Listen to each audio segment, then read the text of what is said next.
Le bonjour, je suis youtubeur, je suis youtubeuse, PlayStation Man, Xbox Man, Xbox Girl. Ok, d'accord. Donc nous voici pour une nouvelle vidéo décontracte. Donc là, on va pas parler de nos vies, on a déjà assez parlé, je pense. Retour aux sources, donc là, vous saurez tout sur nous.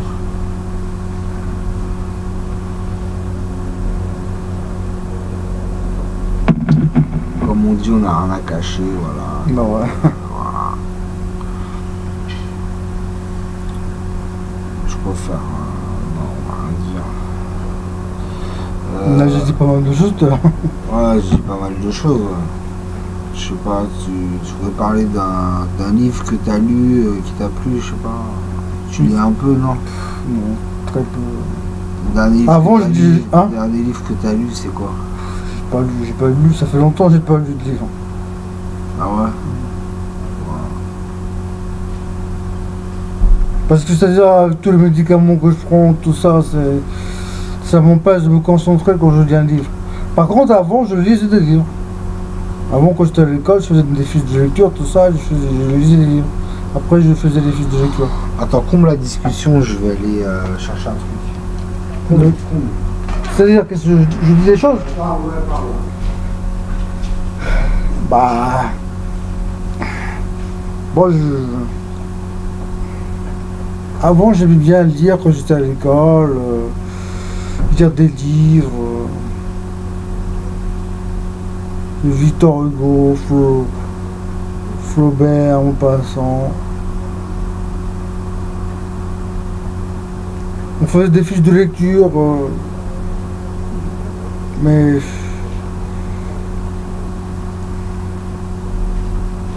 maintenant, à mon âge, avec tous les médicaments que je prends, ça agit sur le cerveau, sur la mémoire, et je n'arrive plus à me concentrer pour lire un livre, quoi. Bon les gars, pour ceux qui voudraient acheter mon livre, c'est celui-ci, La prophétie de Denma. C'est celui-ci au cartonné. Là, il y a les 40 pages. Hein.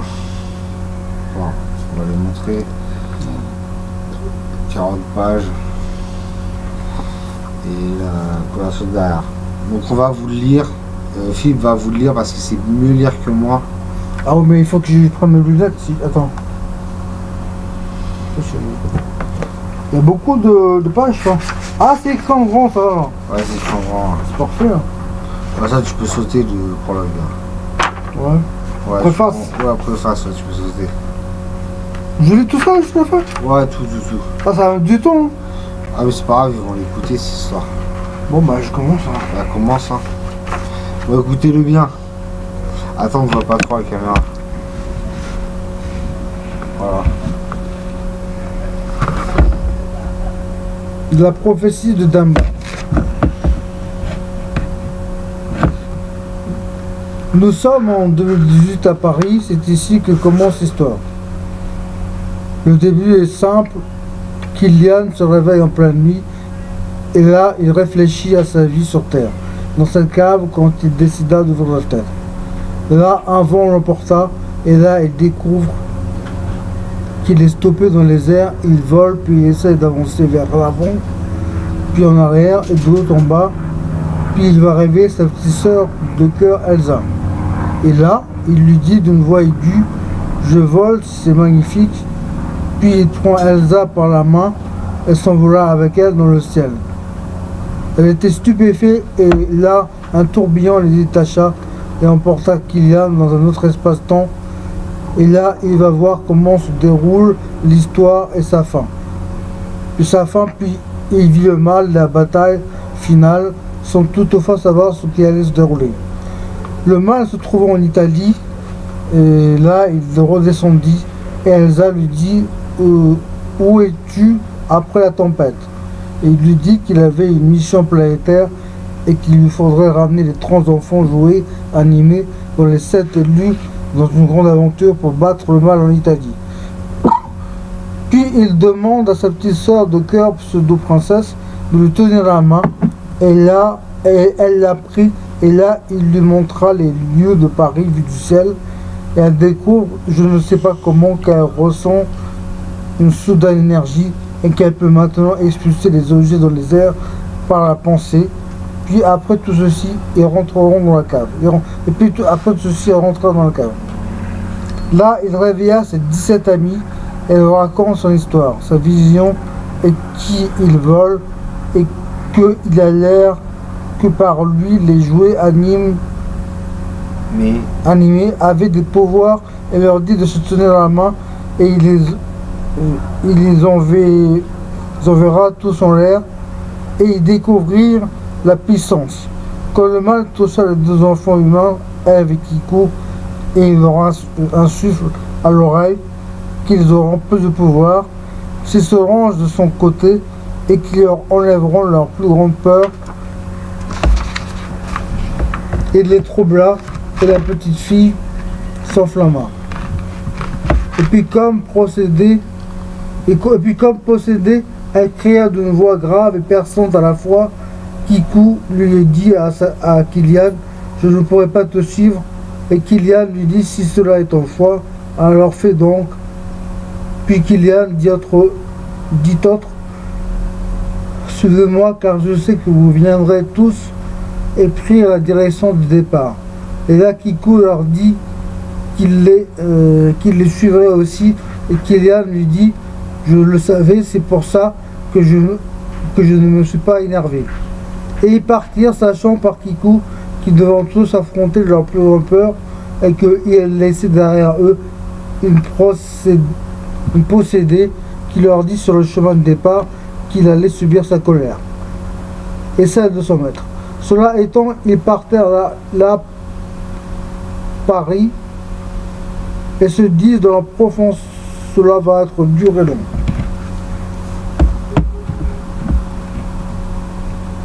Quand ils quittèrent Paris, ils se dirent que l'amitié qu'il avait avec Kylian finir par vaincre le mal avec les nouveaux pouvoirs qu'il allait bientôt développer et que leur peur sera vaincue au final, quitte à mourir. Ils se dirigeaient vers une étable à chevaux et là ils se rendirent au milieu de la prairie et virent un corbeau qui les attendait comme si c'était normal. Puis le corbeau cria et il s'envola d'un coup sec et commençait à se diriger vers un lieu, je ne sais pas où.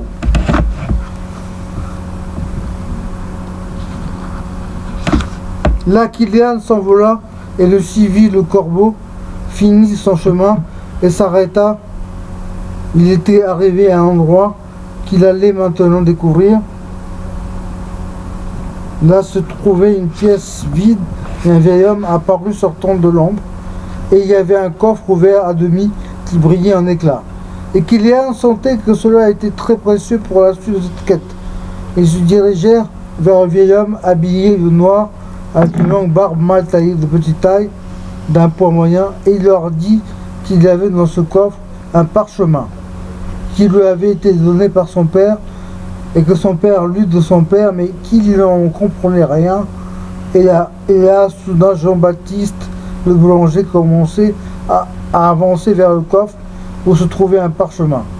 Puis il s'empressa de le prendre, et là, il y avait une lumière rouge qui s'écrit sur le mur en pierre, en une langue inconnue non descriptive. C'est marqué en une langue inconnue non descriptive. Ouais. Et il se mit à le lire tout en tenant dans sa main droite le parchemin de la gauche et tendit la main à Kylian, qui prit la main et se vit recruter des 30 jouets enfants animés et direction où aller vers les villes. Les directions où aller les villes et les 5 continents d'un point de vue stratégique. Il vit également les élus et leurs faces, puis la lumière rouge disparut et le chemin se désintégra. Et le parchemin se désintégra. En poussière. Ils se lâchèrent la main et ils écoutèrent le vieil homme qui leur disait maintenant, je crois que je vous ai bien aidé, j'ai bien fait de veiller tous les soirs devant ce coffre. Et il se fondit dans l'ombre Et là, elle dit de nouveau bonne chance et les bénit dans leur quête, dans la recherche des 7 élus manquants. Là, il s'avère où la ville et tout ça, qu'il allait en subir 100 fois pire que leur peur, le mal, et qu'ils devraient combiner leurs forces pour y arriver. Et maintenant, ils se dirigeaient vers le sud de la France, près de l'Italie, à Nice, plage. Et il allèrent se reposer dans le froid de l'étable, à l'abri du vent.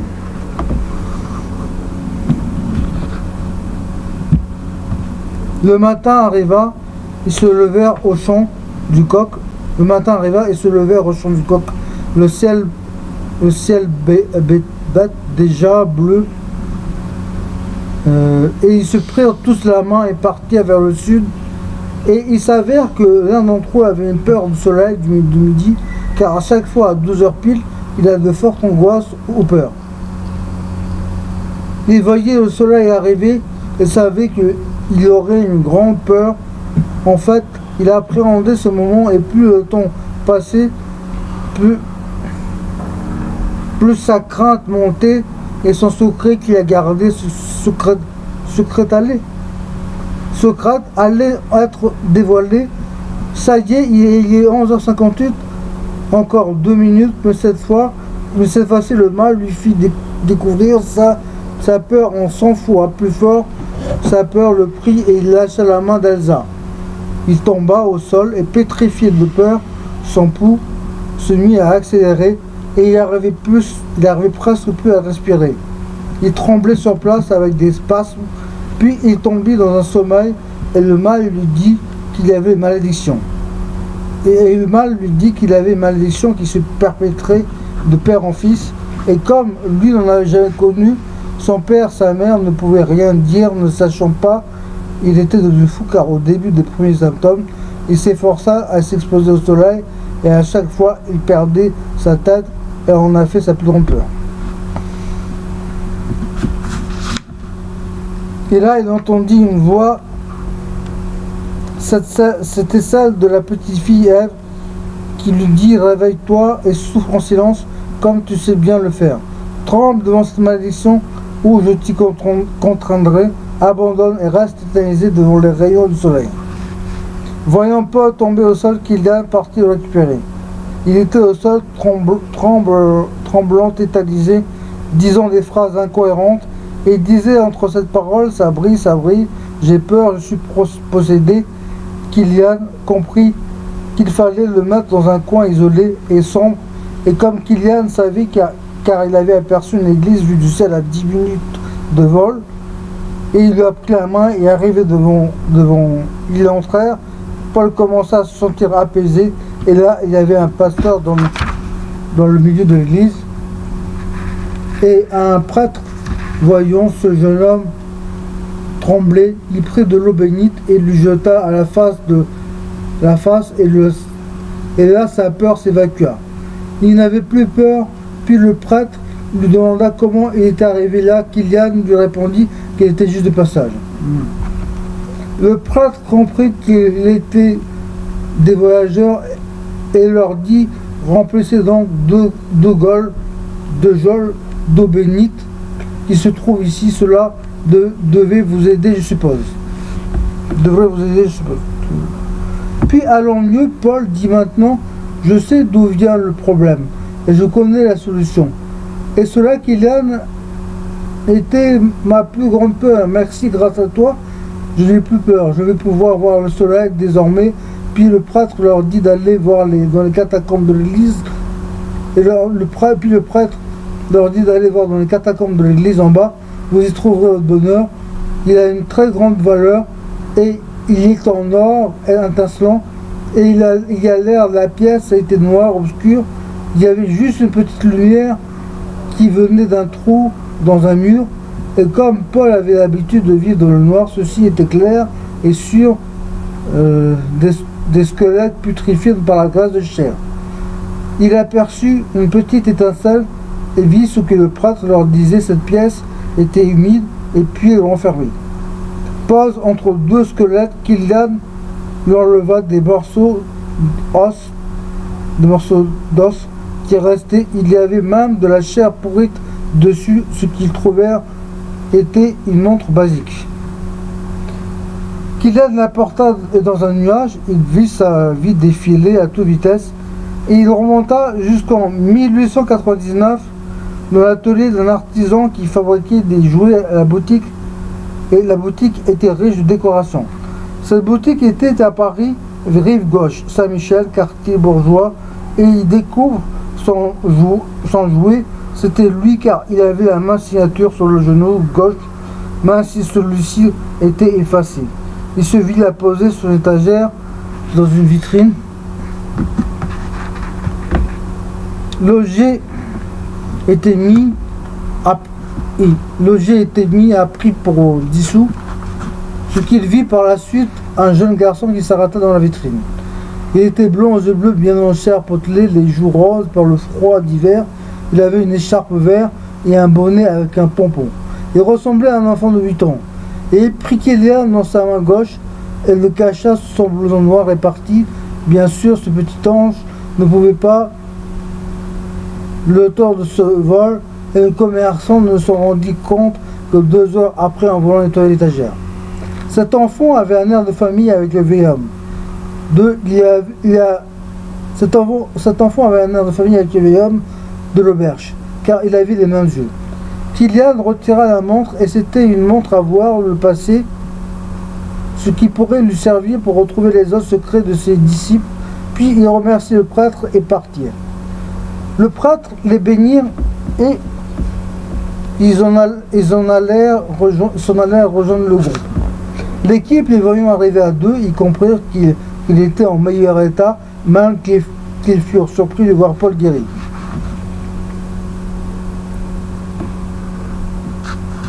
Étant guéri, Paul leur dit que désormais, il continuerait l'aventure avec vous et aiderait Kylian. Mais des doutes sur leur propre peur étaient toujours présents, et qu'ils seraient contraints un jour ou l'autre à affronter cette peur. Mais cette réussite de Paul leur laissa un bon espoir, et ils repartirent à 14h30 vers Nice-Plage. Arrivés à Lyon, ils virent une jeune femme près d'un petit hôtel, et lui demandèrent combien coûtait la nuit, et ils allèrent demander à l'intendante une chambre pour chacun, et ils se couchèrent car ils avaient voyagé 5 heures et qu'il était désormais 19 heures. Et tout le monde s'endormit sans penser qu'ils allaient vivre pour chacun leur pire cauchemar. Christian s'endormit et Ève, la petite sœur de cœur de Kylian, se rendirent sur le lieu du rêve de Christian. Il lui mit la montre qui le fit voyager dans son rêve. Ils étaient dans un sous-sol sous la terre, dans la lave, les faisant dandier de gauche à droite dans le feu ardent de la lave. Cela lui brûlait le corps et sentit mourir éternellement. Ils comprirent sa peur, mais ne pouvaient pas dire où se situe le lieu, sûrement vers l'archipel du Japon. Quand soudain l'horloge de l'hôtel se mit à sonner, car il y avait du feu dans l'hôtel, Kylian réveilla le groupe et se mit à l'abri du feu. Kylian interroge Christian et celui-ci avait l'air crispé. Arrivé dehors, ils virent qu'il n'y avait pas Elsa, et dans un élan de secouriste, Kylian courut affronter le feu et porta la petite fille dans un abri sûr. Elsa paraissait placide dans les vapes, mais cette petite fille était forte, car ce qu'elle cachait en elle se lisait dans ses yeux. Elle était toujours calme et gardait toujours son sang-froid. Tout le monde se douta de quelque chose. Ils avaient l'air étourdis et presque pas dormis. Il était 5 heures du matin. À 7 heures du matin, ils sont vers Nice-Plage. Le voyage se passe bien, mais quelques mètres avant l'arrivée, Thierry le charcutier est pris de panique. Il se tient le ventre et se pisse dessus. Il a l'air pâle et commence à devenir violâtre. Ses yeux se plissent et se retournent. Il commence à avaler sa langue et tombe sur le sable. Ce phénomène étonne tout le groupe, c'est vraiment bizarre. Ils commencent à se poser mille et une questions et vont finalement les retrouver sur la plage et il décède cliniquement. Mais en réalité, il revoit sa vie défiler et se rappelle qu'à 18 ans, il était proche de Nice à Guillaume Ompaka, qu'il avait été à Nice plage et qu'il avait rencontré une dame habillée en blanc. Près de la plage, celle-ci lui avait dit: on se reverra sur la plage et tu seras mort. Mais si tu me vois partir en courant, si tu le... Non, mais si tu me vois, pars en courant, si tu le peux, car la bête qui sommeille à moi viendra t'achever. Kylian et les autres, pris de panique, décidèrent de lui mettre la montre en or autour du poignet. Et là, il revoit cette fameuse dame blanche. Il enlève la montre et revient sur la plage. Terry est mort depuis 5 minutes. Il faut agir là, Kylian. Le plombier regarde les alentours et aperçut sortant de l'eau une dame blanche. Elle se tient à côté d'une licorne. Il croit qu'elle est de leur côté quand la licorne se transforme en chimère. Il est surpris et dans un élan, il s'envole, tenant la main de Terry pour le cacher. Et d'un coup, la dame blanche disparaît et la chimère aussi. Il se trouvait que la chimère à la dame était en face d'Elsa, la petite sœur de cœur de Kylian. Et quand Kylian redescendit avec Terry, il voya Elsa, les yeux fixes avec une étincelle visible au fond des yeux. Il n'en prêta pas attention plus que ça et vit ainsi Elsa pleurer et ses yeux redevenir de couleur normale. Puis elle se mit à sourire et à rire enfantin si doux à l'oreille de Kylian et oublia qu'elle avait pleuré auparavant. Terry reprit soudain en connaissance. Un air de vacarme à Nice plage, la mer soufflait sur nos héros, mais ceci ne les empêchèrent point de s'entraîner. Christian le boucher avait comme pouvoir le souffle de sang. Il déversait des litres de sang sur ses ennemis. Terry le charcutier désossait et jetait des morceaux de viande qu'il découpait sur ses ennemis. Kizo, la femme de ménage, lançait une aura de vie magique qui soignait les blessés et guérissait aussi des poisons. Eric le comptable était réparateur constructeur en biotechnologie. Jean-Baptiste le boulanger faisait apparaître un géant four et cramer à vif le corps de ses victimes. Paul le cailleur pouvait lui construire des armures pour toute l'équipe.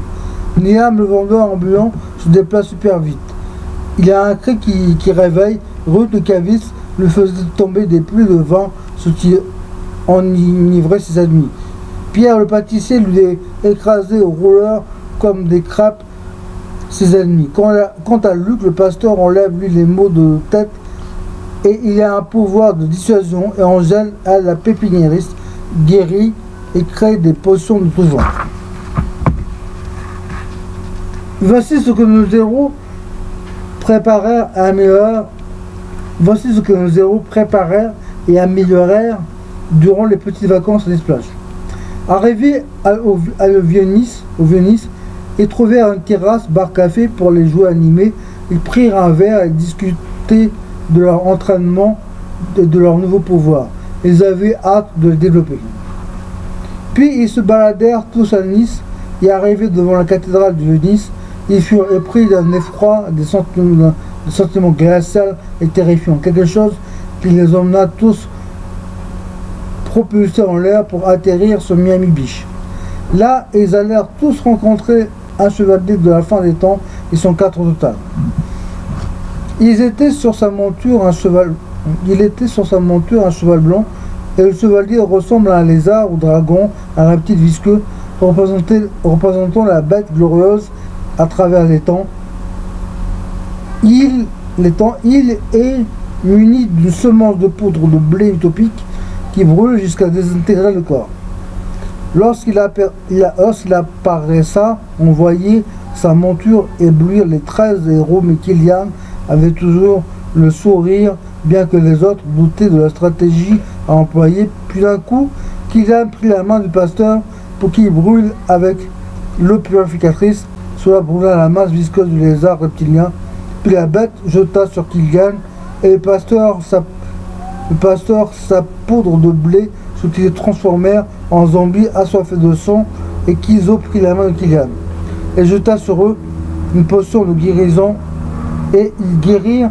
Et soudain Kylian prit la main du charcutier qui le découpa en morceaux car sa peau était enlevée de sa protection visqueuse et en fit de la viande de lézard, tout ceci très facilement. Et Kylian et les autres se mirent à éclater de rire.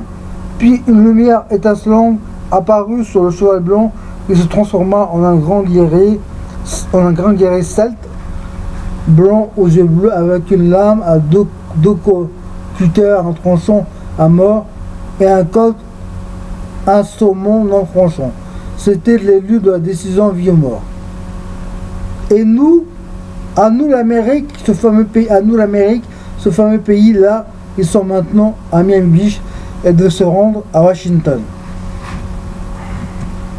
On va y arriver, t'inquiète. Oh, c'est long quand même. Ah, on va y arriver.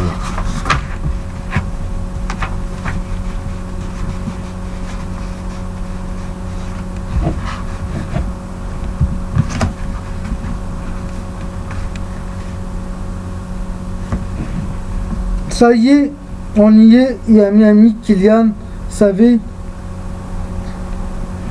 qu'il allait trouver des nouveaux amis jouer d'ailleurs. Il ne tarda pas à se montrer. Voici 15 surfeurs qui engloutit d'eau en surfant dessus, n'en reste que le corps noyé. Il était en train de surfer, Kylian prit un bateau, alla le chercher et lui dit: retrouve-moi tout à l'heure sur la plage. J'ai quelque chose à te dire.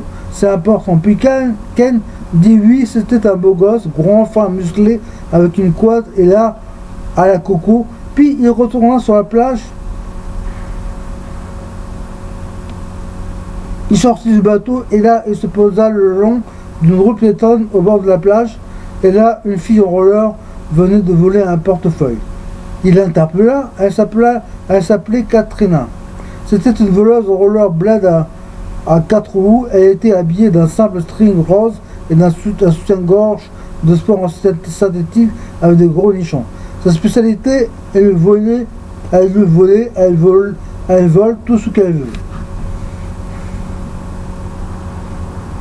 Quand Ken, le beau gosse, arriva, Kylian eut fini avec ses deux zigotos héros. Il leur serra la main et avec un grand sourire leur dit bienvenue à notre équipe. Kylian leur demanda s'il n'aurait pas quelqu'un à lui présenter et les deux zigotos lui dirent non, puis il dit au groupe: prenez ma main, on va un peu s'amuser. Et là, ils se prirent la main et ils partirent à la discothèque. Là-bas, Kylian sentait quelque chose de cupide et fou, quelque chose allait se passer et il n'avait pas tort car, arrivé près de la discothèque, il redressa d'un coup de pied le patron qui se trouvait sur la piste de danse sur un cube en train de danser car le patron refusa de les faire rentrer sous prétexte que Elsa, la petite sœur de cœur de Kylian, était trop jeune pour rentrer. Et là, Elsa prit la main de Kylian et d'une pensée, elle expulsa contre un mur de la discothèque. Il était encastré dans ce mur. Et là, il a l'air de voir et lui dire: tu fais partie du plan, ton nom, Kevin, ton pouvoir est une illusion. En jetant des billets, tu rends fou les cupides comme toi, viens sur nous. Puis ils allaient voir le DJ Patrick lui fait péter un câble à tous ceux qui sont trop sérieux. Il les insupporte à de la techno avec un bruit de fou. Il fait apparaître de grosses enceintes. Et là c'était la fête, vrai, vers sur verre, en discutant du programme de tous et des nouvelles recrues qu'il allait recruter sur leur chemin. Mais il ne savait pas s'ils allaient perdre quelques disciples sur leur route, sachant que l'esprit du mal et de la petite fille Ève planait désormais sur l'Amérique.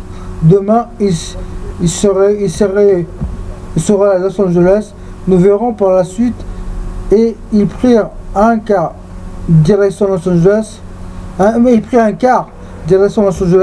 Demain, ils y seront, mais Kylian sentait que quelque chose de énervant allait se passer. et ils dansèrent jusqu'au petit matin. À Miami, ils sortirent de la discothèque, ils allèrent dans les bois de bar, dans les bois. À Miami, ils sortirent de la discothèque et ils allèrent dans les bois là-bas se trouver Eric comptable et la pépiniériste Angèle. Lui, Eric avait une peur secrète. Il avait peur des insectes, des oiseaux et de tout ce qui était volatile.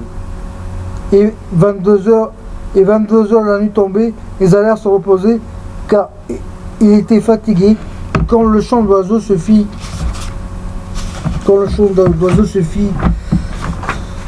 entendre dans la forêt, il faisait noir et il n'y avait que des tentes, 2 personnes pour se cacher. Cela ne suffisait pas et il se mit à paniquer. Il imaginait qu'il était sur une île seul face à des oiseaux qui rigolaient et se foutent de sa gueule. C'est vrai qu'on entendait des sons d'oiseaux qui avaient l'air de rire. Il s'imagina ensuite qu'il était en Guadeloupe avec des colibris oiseaux que l'on trouve que là-bas. Puis là, c'était trop, il paniquait devant ces rires oiseaux et le mâle lui dit « Tremble de peur, car tu es devenu fou. » Et il ajouta « Tu es maudit par ta mère, elle t'a bien éduqué et toi tu insultes ta petite sœur, tu la traites de grosse vache juste pour rigoler. Maintenant ta sœur se morfond dans la nourriture, maintenant tremble car ces oiseaux se foutent de toi. » Là, il était prêt à partir en courant, c'était trop, quand un sanglier apparut sortant de la forêt et il alla tuer ou blesser Angèle, la pépiniériste. Il était au bord des larmes, des moqueries, il avait vraiment peur et pris d'un élan de dépassement, il fit face à la situation et attrapa la femme en la portant dans ses bras. Il était costaud, ce fut rapide, il était maintenant à l'abri et là il vit qu'il avait surmonté sa peur. Et là il sourit quand le groupe il sourit quand le groupe et Kylian était en train d'arriver. Et quand ils trouvèrent Eric en train de chanter avec les oiseaux et se préparèrent pour partir à Los Angeles, ils devaient y être vers 13h, ils se prirent la main et s'envolèrent. Arrivés à 14h, ils décidèrent de visiter la ville de Los Angeles. Puis tout le monde avait faim parce qu'ils avaient toute la nuit veillé. Ils décidèrent d'aller vers chez Joe. C'est un Hamburger King très réputé à Los Angeles. C'est un Hamburger King. Burger King. Hamburger King très réputé à Los Angeles. Et là, quand ils approchèrent, Kylian ressentit quelque chose de gros lourd. Ça allait être vraiment lourd. En fait, ils ne se trompèrent vraiment pas. Qui aurait dit que Joe Hamburger Man présumé ferait partie de l'aventure? En effet, Kylian ne voulait vraiment pas d'un gros lard comme ça. Mais il s'y résout tant bien que mal. Voici comment ceci se passa à 14h15. Kylian avait un peu faim. Et là, Joe, le patron, lui servit d'un hamburger de 2 kilos en pleine face et le jeta en pleine face de colère. C'est trop pour lui et il lui dit bienvenue à toi. Je sais que tu vas nous suivre. Je ne voulais pas de toi au début, mais j'ai dû m'y ressoudre. Tu fais partie de notre équipe alors que Joe pèse 250 mg de graisse. Lui, Kylian, est sportif et il y aurait eu une aventure avec Katrina, la voleuse de Miami en rollerblade à l'ancienne. Joe engloutit ses proies en les découpant et en les faisant cuire à la bûche et en avalant d'un coup sec. Personne ne savait comment il digère, donc ils se restaurent tous. Et la légende chez Joe, c'est qu'avec lui on mange plus. Et la légende chez Joe, c'est qu'avec lui on mange plus après 4 jours. C'est le 19e héros.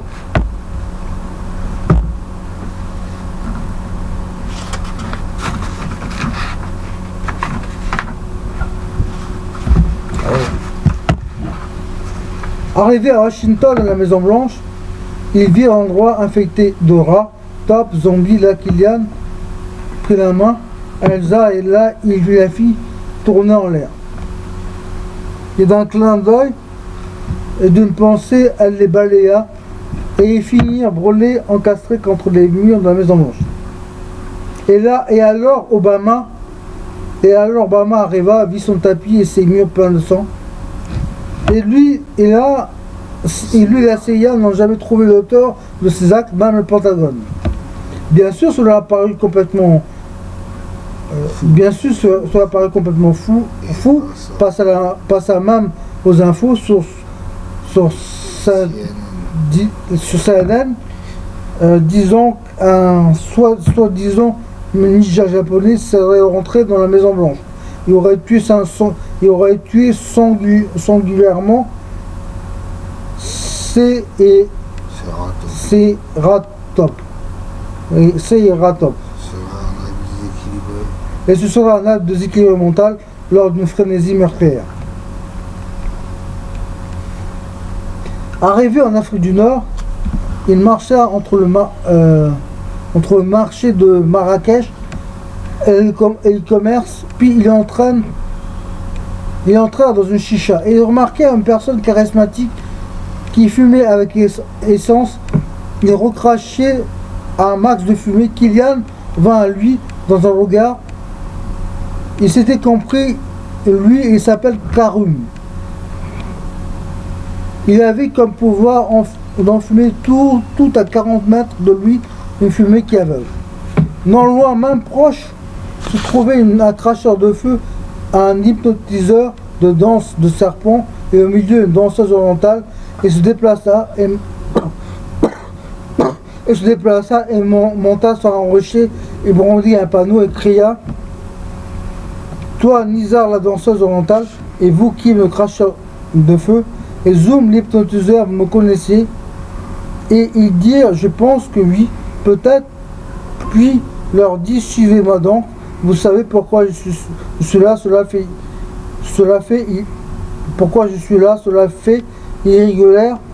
Et ils repartirent à la chicha fumée de la menthe et boire un thé mentholé.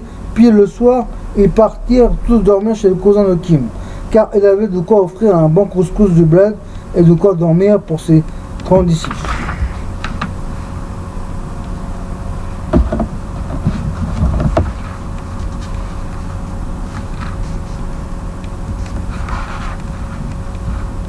Et nous voilà en terre africaine, ils s'envolèrent vers le parc zoologique.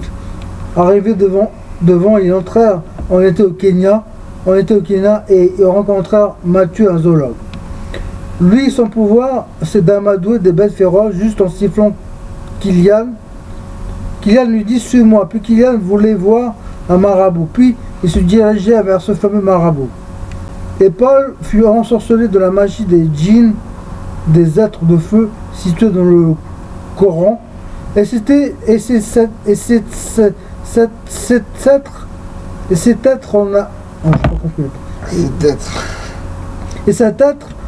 on a appris à côtoyer les humains et se nourrissent des os, car il y a de la chair pour eux. Et de plus, la petite fille lui murmura à l'oreille des sifflements acouphènes. Ça siffle, et il eut peur de voir le feu de l'enfer, et il entendait sans cesse en boucle le rire du mal. Il devint mort de peur, et sa vision devenait floue. Il voyait les gens du village en démons, même ses amis devenaient des monstres répugnants.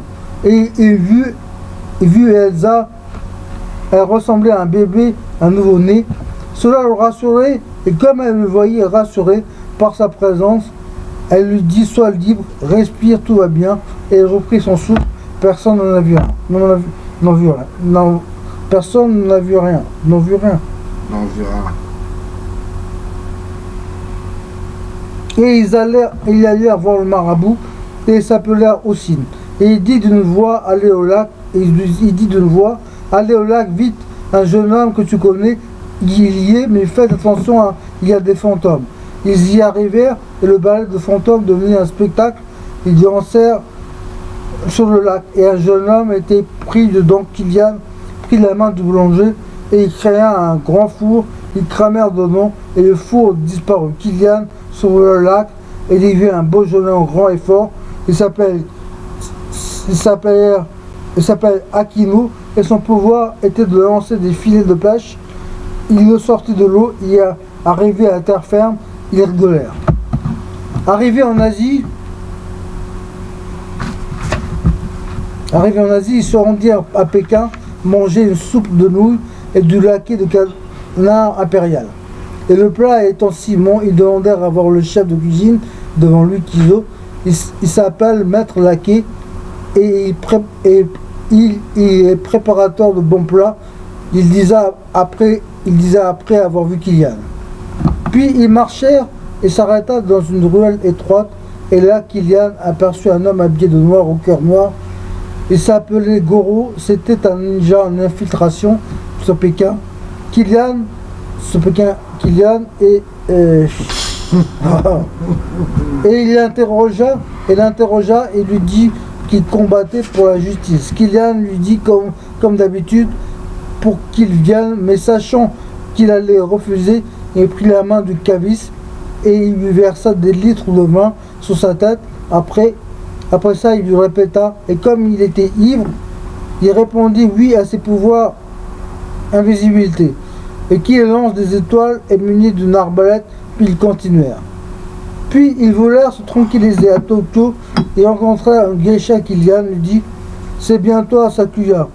Et elle hocha la tête avec un gémissement et dit « Oui, elle, son pouvoir, c'était le charme et pour prouver, elle séduisit Kylian ». Qui succomba, mais Katrina, la copine de Kylian, lui jeta un regard qui voulait tout dire. Et elle le désenchanta et ils rirent de la situation.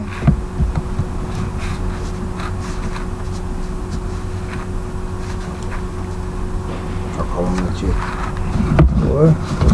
Ils marchèrent dans la forêt de Tokyo, le jardin du diable, qui se trouvait près d'un volcan. C'est la forêt où il y a plein de cadavres, des suicides, paraît-il. Cette forêt était d'un silence morbide. Ils se dirigèrent vers le volcan car on leur aurait dit auparavant qu'il y aurait, paraît-il, une bête à 2 cornes. Kylian se souvient d'avoir affronté dans son subconscient que la bétail qui a renfermé un élu angélique dans la forêt. Kevin, le patron de discothèque, tomba d'épuisement, car depuis qu'il était en train de lutter contre sa peur, et la bête et le mal lui dirent, quand il était à terre, que son avarice le conduisit en enfer pour ce péché.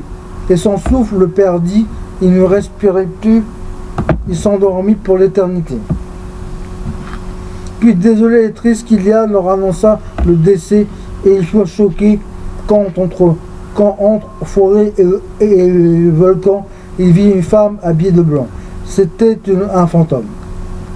Puis elle s'envola dans les airs et une bête à 2 cornes et une cape noire. Voyant ceci, il courut pour se cacher et apparut devant lui un jeune moine et se tenait sur une pierre. Il lui prit la main et il mit d'un regard à la bête et il mit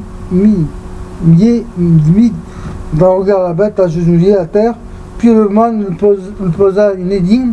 S'il ne trouvait pas, le moine lui posa une énigme. S'il ne trouvait pas, il repartirait dans le feu ardent d'où il venait dans le volcan. Et que s'il trouvait, il le laissait à la forêt du diable. La bête réfléchit et ne put répondre à l'énigme, étant moi préféré, toi en colère que. Puis il lui dit que moi en colère, et la bête lui dit à Kylian, envoie-moi donc dans ma maison. Et Kylian se saisit de lui et le jeta dans la lave. Et là, un cri sortit, puis le silence, et là, il se produisit une lumière étincelante, et cette lumière se propagea sur la forêt, et une femme apparut habillée d'une armure avec un bâton de magie. C'était l'élu ange de ténèbres claires, et là se sentit que la forêt était bien protégée. L'ange élu leur dit, partez faire votre quête, je vous rejoindrai le moment venu. Il rajouta, je m'appelle Adèle, appelez-moi et je viendrai. Puis ils éclatèrent de rire.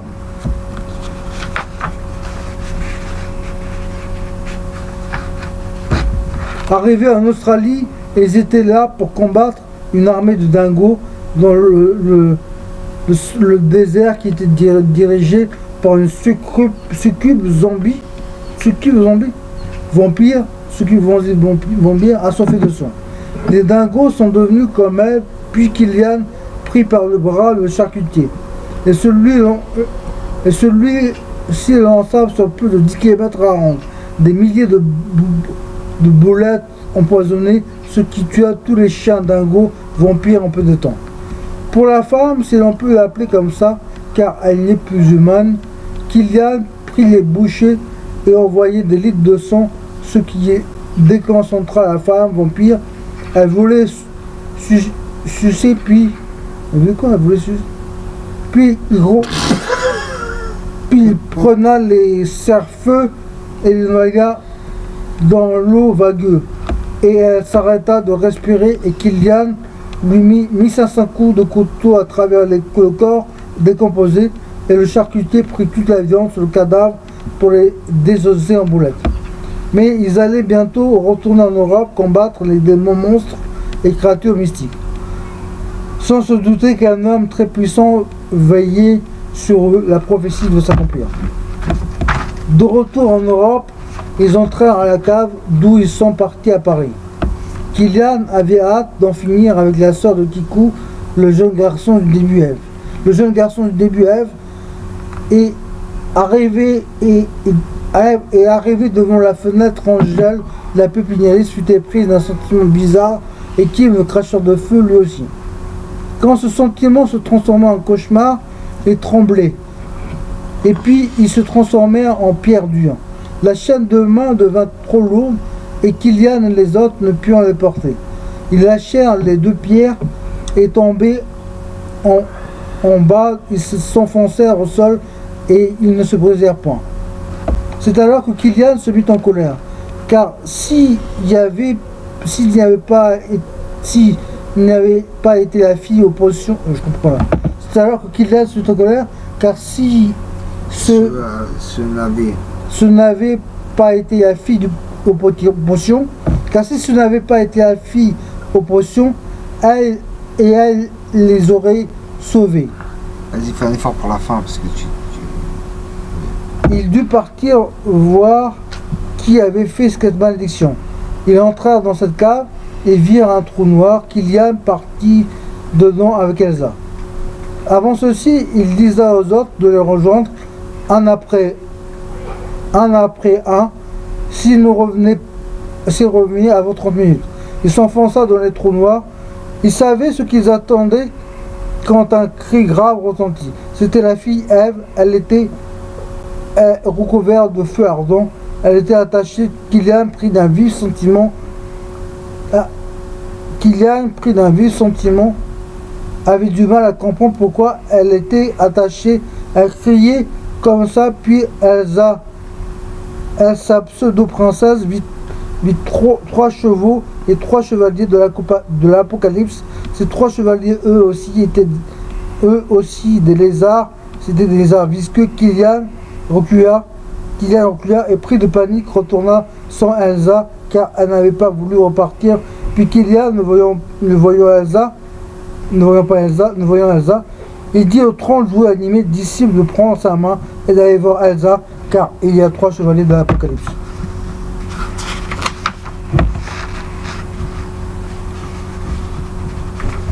Ils entrèrent tous et ne virent aucun chevalier lézard. Ils étaient partis et la fille était détachée. Elle criait toujours comme possédée, sûrement que les chevaliers devaient délivrer. La fille Ève, cela étant, ils allaient devoir la combattre. Puis une force magique descendant du ciel apparut. Elle dit de haute voix: mes chers, voilà le premier combat contre la fille du mal. Et toi, Kiku, tu es un élu et tu pourras peut-être la combattre avec tes pouvoirs qui est caché en toi. Et n'as-tu jamais pourquoi tu n'avais pas parce que tu es et en toi n'as-tu jamais pourquoi tu n'avais pas parce que tu es le frère d'Ève et qu'à l'inverse d'elle tu portes la marque au sceau des 3 rois de la crypte blanche. Comme toi, Kylian, tu es un roi. Maintenant, combattez cette jeune traîtresse en attendant le dernier roi. Vous êtes 3, alors Kylian a pris la main du surfeur qui déversa une vague d'eau qui ne fit rien à la fille Ève. Son feu était celui de la couloir. Et il effaçait rien, puis Kylian a pris la main du surfeur pour la calmer.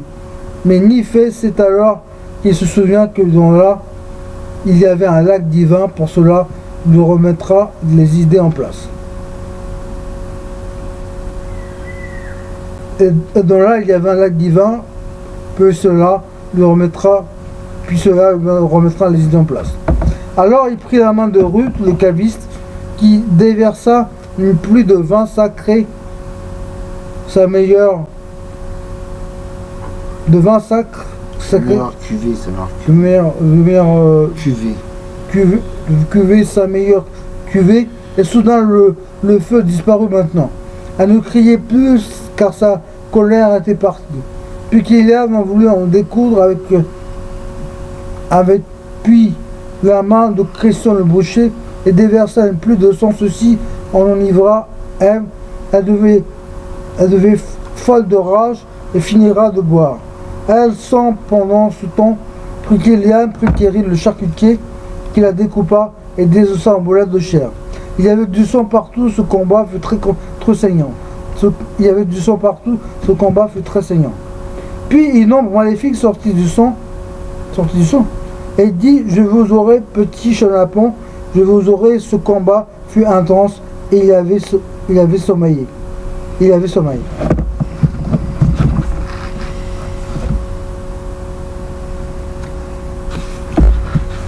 Ils dormirent à la belle étoile, et demain, ils devraient être à Cancún au Mexique, car il lui avait besoin de vacances, et que Katrina, il lui avait promis d'aller là-bas. C'est le paradis des teufeurs, sans savoir ce qu'ils attendaient. Ils se réveillèrent en pleine forme et partirent pour Cancún au Mexique. Et arrivés là-bas, leur première rencontre fut avec un homme déguisé en femme. Elle aguichait Aquino, puis lui avait capté le délire. Il n'allait pas lui dire en face et préféra partir. Mais notre homme déguisé en femme venait de Los Angeles. Il reconnut Joe et lui dit: ça va ma poule? Et il prit de honte car tous se regardèrent avec les yeux plissés, ébahis. Et Joe avoua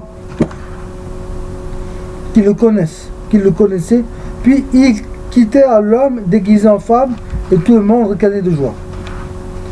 La journée commençait bien et Katrina, main dans la main avec Kylian, a rêvé totalement et il sommeillait déjà sur la plage.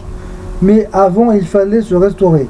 Ils allaient prendre une pizza, mais Kizio, notre gourmet national, avait prévu le coup. Il n'avait pas dormi pour préparer un laquais de cadavre au Rita et tout le monde dégusta et tout est joyeux. Et c'était après, c'est la plage et jouer, appréhender la plage car sa peur est de montrer sa grâce qu'il a sur le ventre, et tout le corps. Il eut très peur. Il fuyait, esquivait ce dont il pensait, mais non quand même affronter sa peur. Que ferait-il toi seul? Il suait beaucoup. Car même marcher était dur pour lui. De plus son surpoids le faisant travailler les genoux. Ça y est, on est comme il redoutait en le voyant. Les filles rigolaient pour finir de pleurer, de rire, et cela toute la journée. Puis il s'est dit: après tout, je suis quand même resté là. Et si c'était moi j'aurais aussi rigolé à leur place. On ne se met jamais à la place des autres, on ne se met jamais à la place des êtres, des autres, et vice versa. Sa plus grande peur était vaincue, c'est dingue. Nos deux amoureux, Katrina et Kylian, étaient sur un bout de plage.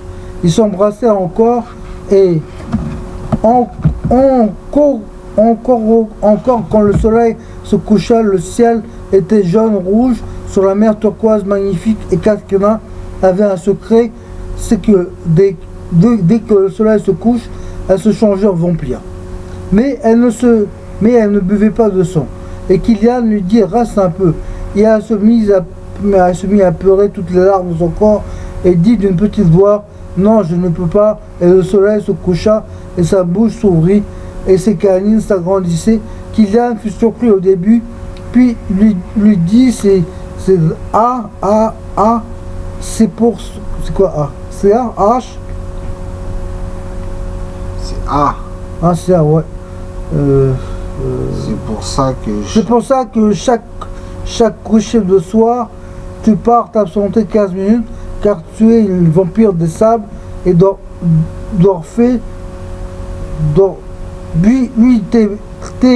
oui, t'es elle, tu ne bois pas de sang humain et tu es immortel de plus, mais moi, je t'aime, tu aurais pu me le dire.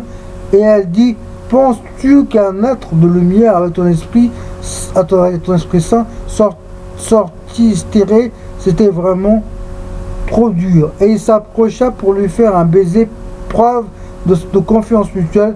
Puis ils se préparèrent tous pour la soirée dansante sur la plage. Et en plus, Enzo, le DJ de Miami, allait passer 1 heure de mix dans toute la plage. Et il est connu sous le nom de Bernie Ghetto. Et ce soir, l'apothéose, car ça y est, la teuf commence à se remplir de monde. Il y a plus de filles pour la plupart habillées léger et les mecs en chemise ouverte. La soirée est noire de monde et Bernie Ghetto commença à mixer. Killian était avec Katrina. Il ne se lâcha pas des yeux. Quant à Aquino, il était bourré et dansait avec les autres jusqu'à ce que Aquino dégueule, et là il va affronter sa peur. Vous ne le savez peut-être pas, mais Aquino était alcoolique chronique. Il commença à 16 ans lors d'une soirée bivouac entre amis. Là, il se mit à boire au début. C'est marrant, mais après 23 ans d'alcoolémie, il y a un début de cirrhose. Et sa mémoire de ce moment de toutes ces années se résume en 2 à 3 souvenirs de soirée. Donc là, il rigola moins. Et sa vraie peur était d'affronter son soi méchant, car il entendait une voix qui le critiquait sans cesse. Il dut affronter, et une fois fait, il remit tout à sa place grâce à Elsa, qui était rentrée dans sa tête pour y mettre un peu d'ordre. Car elle le voyait boire, ses soldats mélangeaient du whisky, les autres n'y prêtèrent pas attention. Quand il redescendit à moins de 0,2 g dans sang, il se sentait mieux. Et se souvenait enfin de sa soirée et les vacances sur Farniente.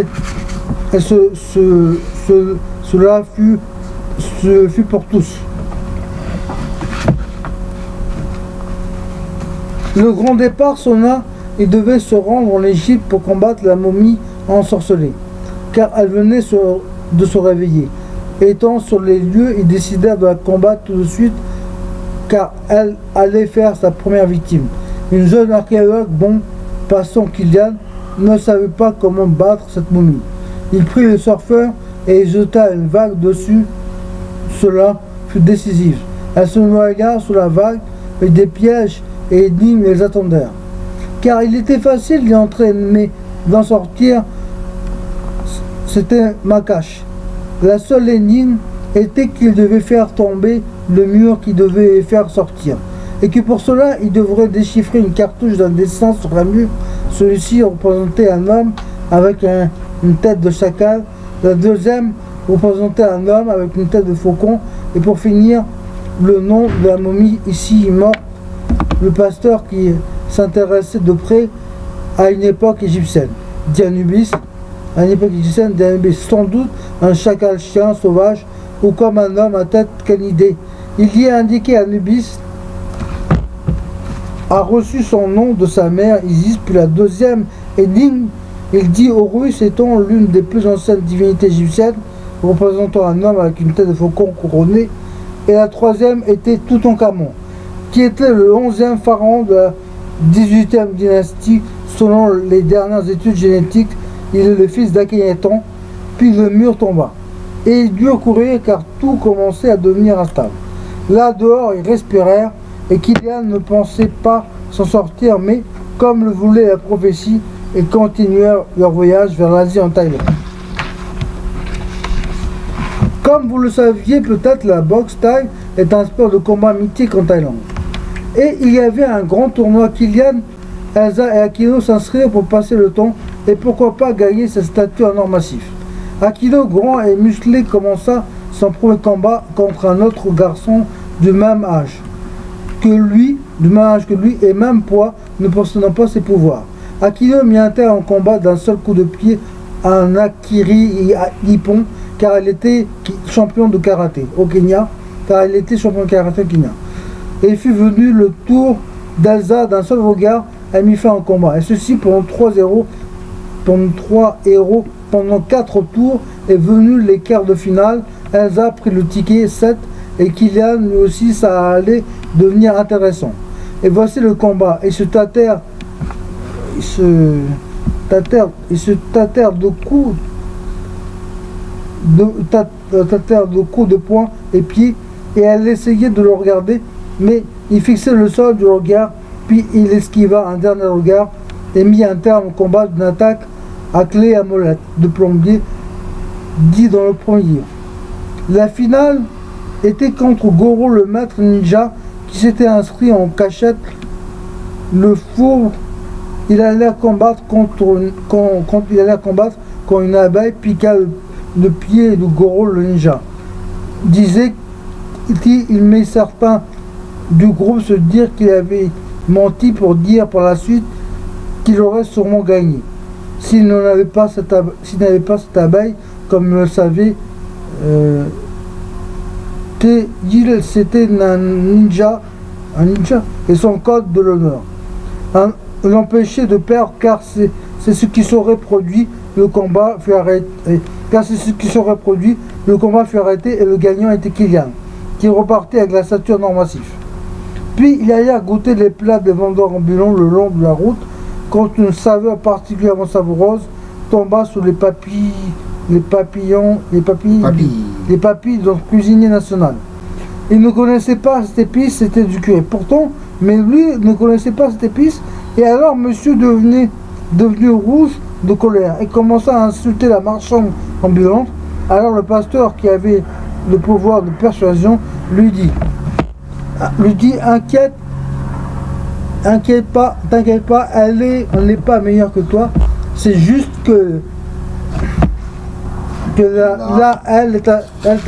c'est juste qu'elle t'a surprise avec une épice secrète, et il y avait une peur immense de ne pas être à la hauteur des autres, et une voix lui fit comprendre qu'il devait apprendre à être un peu plus humble, car il se souciait trop de ce que pensent les autres. Et il reprit son esprit, et tout le monde put manger tous les repas qu'il y avait sur ce grand marché, même des fourmis grillées au caramel.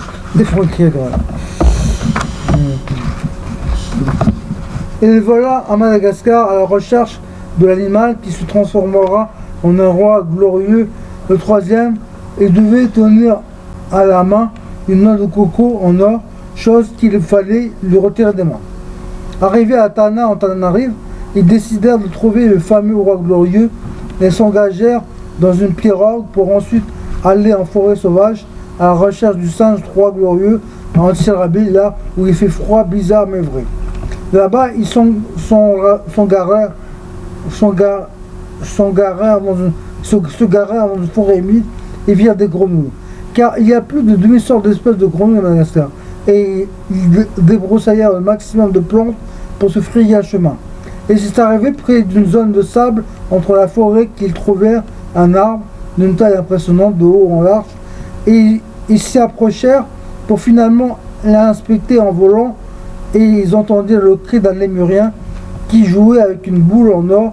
Il la faisait monter et descendre. Kylian comprit et retira la boule en or de la main du lémurien qui dès à présent se trouva changé en un grand roi avec une couronne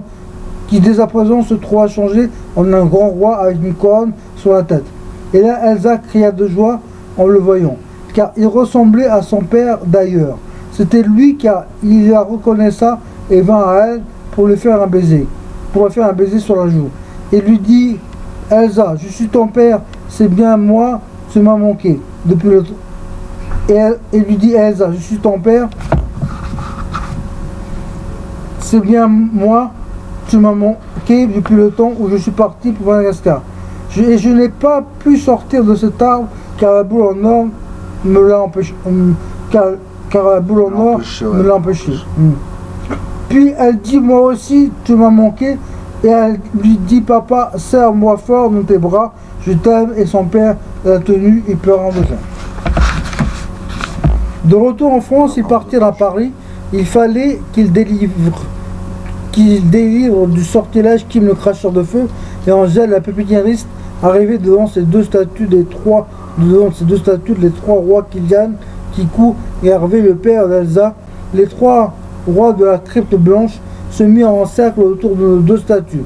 Et comme par magie, un soleil ou plutôt une lumière se dirigeait vers eux. Et là, Kilian cria de joie.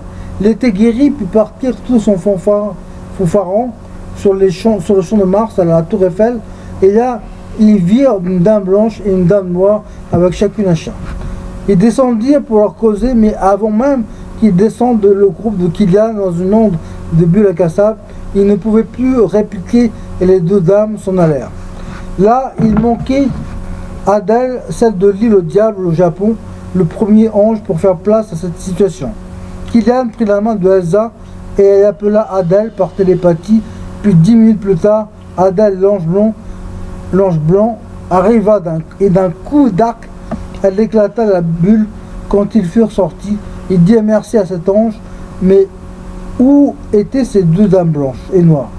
Peut-être les rencontrèrent-ils plus tard. Et Kilian dit à l'ange de Tokyo, je ne t'avais pas oublié, Adèle, tu sais. Et du coup, Katrina, jalouse, vous êtes ensemble. Kilian dit non, c'est que nous sommes frères et sœurs, n'est-ce pas, Adèle? Oui, cela est exact, répondit-elle, car je peux te prouver que nous avons la même marque sur le genou droit. Tout le monde était surpris et dit Kilian, tu as trouvé, toi aussi tu es un ange. Donc il leur sourit et finit dans un bar près de Montparnasse, et demain il serait à Berlin, là où il y aurait des surprises.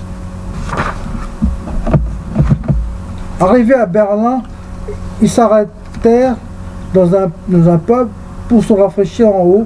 Il y avait un hôtel et ils y couchèrent, et le lendemain, ils allèrent dans un monastère et une porte entrouverte. Ils entrèrent et il faisait noir, juste une lumière sortant à travers les mosaïques. Et là, ils virent la dame blanche et la dame noire qui leur fit se mettre à genoux. Puis une voix forte et autoritaire dit « Prosternez-vous car nous sommes la déesse de la guerre. À nous deux, nous représentons Athéna, la déesse de la guerre. Car nous n'avons rien contre vous, nous allons vous donner un nouveau pouvoir. Thierry, tu pourras désormais casser les os. La femme de ménage, tu pourras terrifier de peur tes ennemis. Eric, toi, tu pourras te déplacer à toute vitesse. Jean-Baptiste, tu pourras cramer tes victimes. Paul Descailleurs, toi, tu pourras désormais glacer tes victimes. Ruth, toi, le caviste, je te donne un bidon de ma meilleure cuvée qui désintègre même les anges. Liam, toi, le vendeur ambulant, tu pourras désormais changer les idées des adversaires. Pierre, le pâtissier, tu auras un rouleau divin qui écrase tout. Toi, Luc, le pasteur, tu pourras désormais transformer le mal en bien. Quant à toi, Angèle, tu peux désormais ressusciter les morts. Et je ne peux vous donner ces pouvoirs qu'aux disciples du début, mais vous les autres, votre tour viendra plus vite que vous ne le pensez. Et maintenant que vous êtes prêts combattez donc ces trois chevaliers de l'Apocalypse. Il vous faudra pour cela traverser ce trou noir qui vous emmènera direct en enfer. Kilian disa allons-y. Il traversa le trou noir et là il vit un ciel noir et de la lumière des feux. Il y avait 69 salles de torture différentes et des milliers de salles Ils traversèrent en survolant pour se diriger vers la montagne, là où il y avait les 3 chevaliers de l'Apocalypse arrivés. Il y avait les 3 chevaliers lézards, ce sont des chevaux mi-cheval, mi-taureau. Les 3 chevaliers approchèrent et dirent maintenant, c'est fini pour vous. Et là Kilian lui dit non, c'est vous qui allez trépasser. Puis les 3 chevaliers lancèrent sur eux les 3 chevaux taureaux qui percuta Elsa. Elle était dans les vapes et les 3 lézards lancèrent un sort sur l'équipe. Mais Angèle les couvra d'une aura protectrice. Cela ne fit rien. Puis Kilian prit la main de sa sœur Adèle et la main de Luc le pasteur qui envoyèrent une vague de changements de comportement sur les 3 chevaux qui se transformèrent en licornes blanches. Chevaux ailiers, et là les 3 rois de la crypte blanche, Kilian, Kikou et le père de Elsa, Hervé, ils montèrent sur les licornes. Et là ils transpercèrent les 3 lézards chevaliers de l'Apocalypse, ce qui les tue sur le coup, et là l'enfer disparut. Et la lumière éclaira, et Elsa se réveilla avec le sourire. Et ils rigolèrent voyant les gens danser de joie, et ils chantaient le ciel était bleu, et l'herbe de ce l'herbe de ces mis à pousser, ainsi que des arbres poussèrent et des lacs, et une voix dit maintenant, venez m'affronter en Italie si vous voulez me tuer. Je n'aurai aucune pitié. Et ils se dirent qu'il allait déjà profiter de cette grande victoire. Il n'y avait plus l'enfer, et demain il serait en Afrique voir le marabout. Arrivés en Afrique, une fête énorme les attendait quand, dans tout le village. La nouvelle s'était propagée aux 4 coins du globe. Et ils savaient qu'il n'y avait plus, et ils buvèrent et firent la fête, tous sauf Kilian, qui alla saluer le marabout et sa sœur. Et Elsa et le marabout leur dit, je savais que vous viendrez pour enlever l'épée divine, qui se trouvait dans un puits, seul. Et le marabout leur dit, je savais que vous viendrez pour enlever l'épée divine, qui se trouvait dans un puits, seul un élu pour l'enlever. Et ils se regardèrent. Et là, Kilian essayait de l'enlever du rocher en vain, et Elsa était comme attirée. Et elle prit l'épée et d'un coup, elle l'enleva, et elle sourit. Les furent surpris, mais ne dirent rien, puis demain direction l'Italie pour en découdre avec le mal en personne. Arrivé en Italie à Rome, il se tenait devant le Vatican, puis un homme descendit. Il était très beau, et attirant, mais il ne se fallait pas s'y méprendre, et il lui dirent que qui es-tu là? Il se transforma en fille. Elle était très belle, il avait voulu séduire le groupe, et il n'y en arriva pas. Il dit, c'est moi le malin, je suis sur toute la terre, et j'attire à moi, homme ou femme, que je détourne à ma cause, je rentre dans mes rêves, et je traumatise les gens, je suis le malin, et il se transforma en une bête. Et Elsa prit l'épée du divin, et vint à l'enfoncer en plein cœur du malin. Et là, ils se mirent tous autour de la bête, invoquèrent leur pouvoir, ceux-ci représentèrent une grosse boule de feu au vin, et l'autre et le mal finit en cendres, et voilà que Elsa s'envolait dans le ciel. Elle finit par se transformer en déesse, et ce qui devait arriver dans cette prophétie, la prophétie d'Amba. À la fin, elle devait remplacer le mal par des avatars, être mi-ange, mi-démon, de vrais dieux, et Elsa était celle-ci. Et Kilian et les autres s'agenouillèrent devant elle. Et dit-elle, relevez donc les yeux et voyez ma face, car le mal est remplacé par mon nouvel ordre. Et soudain, une grande lumière éclaira toute la terre. Même là où le soleil s'était couché, et transformèrent toutes les armes en pelles et râteaux toute la terre. Et s'était couché et transformèrent toutes les armes en pelles et râteaux toute la terre était debout dehors, et une voix venue du ciel dit maintenant, il ne fera plus nuit ici sur terre. Et vous êtes délivrés du malin, et il est mort, et il ne corrompra plus personne. Et d'un coup, tous les continents se rapprochèrent pour ne former qu'un seul continent. Et d'un coup, tous les continents se rapprochèrent pour ne former qu'un seul continent. Puis Elsa quitta le groupe et prit sa place sur un trône en or massif et dit à Killian, je t'aime et je penserai à toi, et elle s'envola. Voici la fin de la prophétie d'Amba. Ah, c'était long, hein? Ouais, Ah, j'ai réussi à tout lire quand même. ah, ça tout dire. Hein. J'articule, je prononce mieux qu'avant. Ouais, mieux qu'avant. Ouais. Franchement, là, bravo. Chapeau. Chapeau, chapeau, chapeau. Y'a rien entre les deux? Y a rien. Hein. Ah ouais. Voilà, c'est le livre, c'est la prophétie Oui, d'Enma. On prophétie vous l'a lu gratuitement. Que vous n'aurez même pas besoin de le lire parce qu'il fallait le déchiffrer. Donc, mon pote, il a eu du mal à le lire parce que c'était illisible à la base.